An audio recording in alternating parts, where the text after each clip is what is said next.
5 cosas que no sabías acerca de Galileo Galilei. Seguramente a ti también te enseñaron en la escuela que el gran astrónomo Galileo Galilei fue cruelmente torturado por la Inquisición que acabó quemándolo vivo en la hoguera, solo por decir, lo que hoy todos sabemos. Que la Tierra gira alrededor del Sol.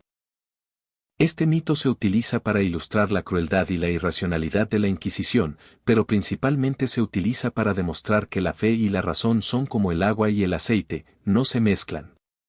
¿Tú crees eso?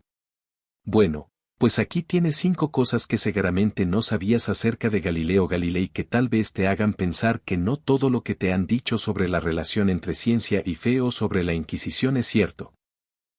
1. Galileo Galilei no era ni ateo ni protestante, sino un católico devoto. Galileo Galilei fue un católico devoto durante toda su vida, y es un error histórico común pensar que su conflicto con la Iglesia Católica fue una lucha entre ciencia contra religión o un ateo enfrentándose a los creyentes.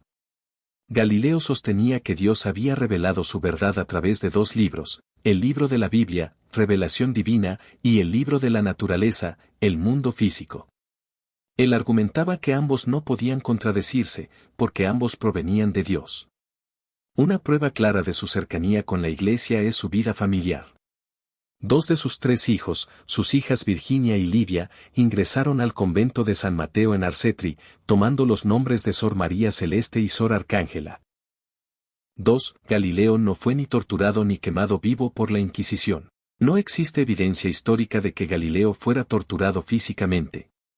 Galileo murió en su cama, en su propia casa, una villa en Arcetri, cerca de Florencia, el 8 de enero de 1642, a la edad de 77 años.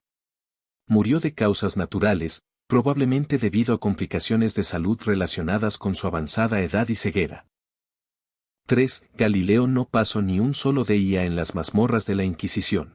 La sentencia original dictaba prisión formal a discreción de la Inquisición. Sin embargo, esta fue conmutada casi de inmediato por un arresto domiciliario que cumplió el resto de su vida, primero en Roma y luego en su villa de Florencia. Se le condenó a recitar los 7 salmos penitenciales una vez por semana durante un periodo de 3 años. 4. Al salir del tribunal de la Inquisición Galileo jamás pronunció la célebre frase y sin embargo se mueve. No existe ninguna evidencia histórica contemporánea de que haya pronunciado esas palabras.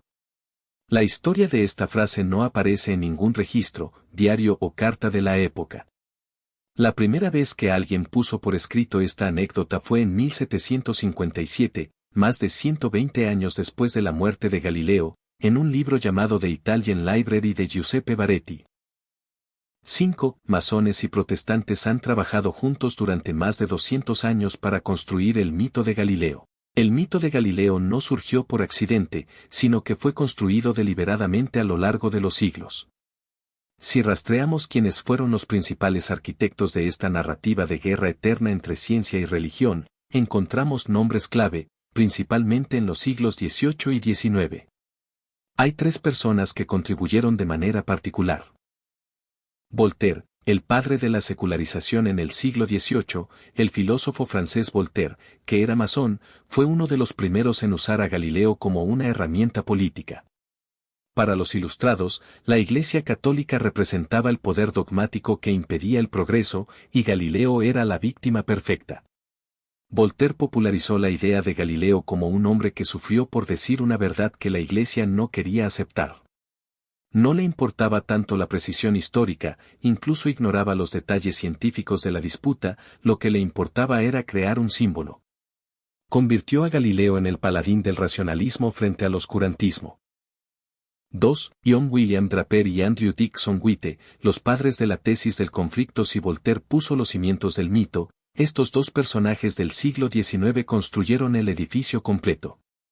Ellos fueron los responsables de la llamada tesis del conflicto, la idea de que la ciencia y la religión han estado en guerra desde siempre. John William Draper, de formación protestante, en 1874 publicó History of the Conflict Between Religion and Science.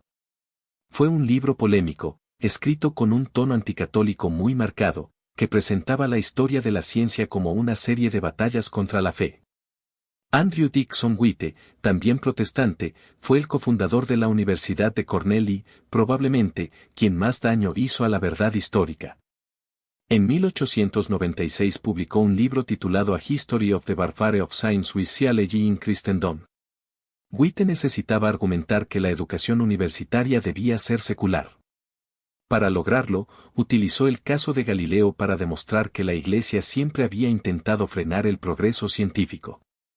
Muchas de las historias más exageradas sobre la ignorancia de la Iglesia, como la idea de que la Iglesia prohibió la disección de cadáveres o que pensaban que la Tierra era plana en la Edad Media, se popularizaron gracias a este libro. En conclusión, masones y protestantes siempre han actuado juntos para tratar de destruir a la Iglesia. Galileo Galilei nunca fue torturado ni murió en la hoguera como te dijeron tus maestros. Gracias por tu atención. Alejandro Olvera, misionero del agradecimiento.